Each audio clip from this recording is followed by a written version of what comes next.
Today is the day of the European Council, and we will certainly first of all take stock of our strategic agenda, the strategic agenda since Versailles. And here mainly three topics. The first one is security and defense. Here the Commission will come forward in the next weeks with a defense industry strategy. Then the second topic will be a look at energy. We have moved mountains since Versailles.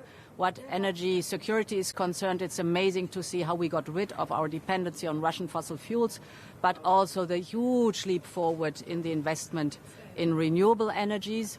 And the third element will certainly be the resilience of supply chains. Here too, a lot has happened. The buzzwords are CHIPS Act or the Critical Raw Materials Act. This is taking stock of the Versailles agenda. Then, of course, there are other issues we will look at. For example, enlargement. Here, all of us, we have homework to do. Of course, the candidate countries have to do homework to access the European Union, but we as a European Union have also to do homework insofar the Commission will work on different policy reviews in different fields so that we can make sure that we are ready also for enlargement. And finally, migration.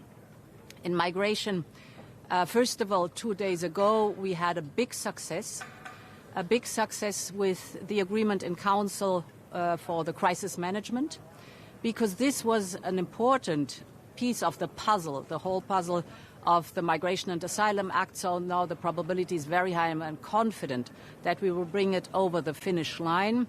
But there's also the operational work, very strong. The short term, this is the work on the 10-point plan from Lampedusa. And the mid-term work, this is, for example, agreements like we have it with Tunisia.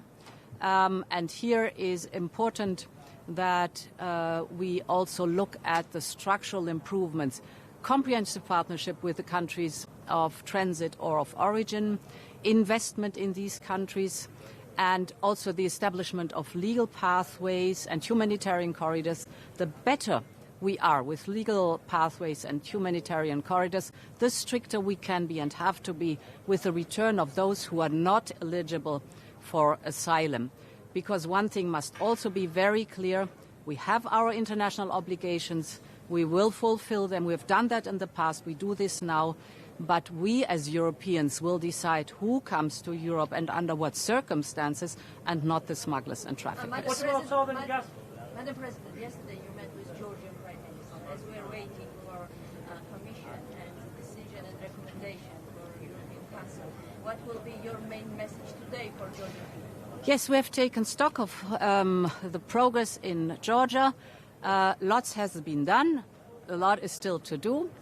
So the main message is take the opportunity now, give it a push forward, and be very clear in the reform process and the policies that we have agreed. Madam President, what's your message to countries here? People, countries who have reservations about cost and also about reforms that need to be done within the Union. I did not get the first part of your question because everybody was.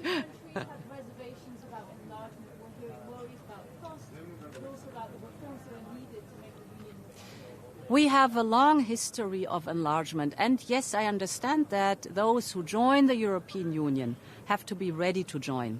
But the experience of enlargement in the European Union was that it was always to a tremendous benefit for both sides. Not only the accessing countries benefited enormously, the living standard was rising rapidly, but also, of course, the European Union benefited enormously from accession. Our biggest strength is our single market. The enlargement of the single market is always a huge added value for all of us. Madam President,